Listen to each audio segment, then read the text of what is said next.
Now we're going to find the zeros of the polynomial y equals x to the fourth minus 4x squared minus 21. Of course, we'll start by setting this equal to 0. And then we'll need to factor. Now, what I notice is I have an x squared here and an x to the fourth here, and x to the fourth happens to be x squared squared. And so what I'm going to use is a technique called u substitution. I'm going to say, let's let u equal x squared. Then we can rewrite this. X squared squared would be x to the fourth, so we could say u squared is x to the fourth. Minus 4 times u, because u is x squared, minus 21.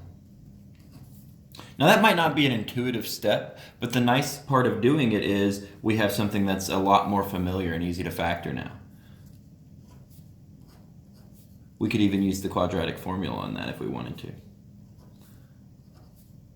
And so 21, so 3 and 7 multiplies to be 21, but we want them to add in a way that gives us negative 4 after multiplying to be negative 21. And so I think negative 7 and positive 3 will work because negative 7 times 3 is negative 21, and negative 7 plus 3 is negative 4. So then we can set each of those factors equal to 0.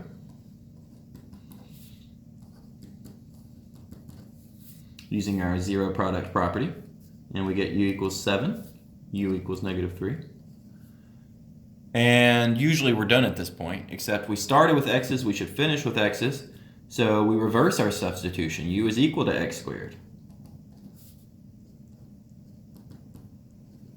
And so then we solve these for x. Well, we can just take the square root. Here we get x equals plus or minus the square root of 7. And then here we have x equals when we take the square root, plus or minus the square root of negative 3. And remember, when we have a negative under a square root, that's a complex solution. We could write that as plus or minus I times the square root of 3. But when we're talking about the real zeros of a polynomial, we don't really care because that's not going to be on the graph because those are complex solutions. So this graph is going to have x-intercepts at negative square root of 7 and positive square root of 7.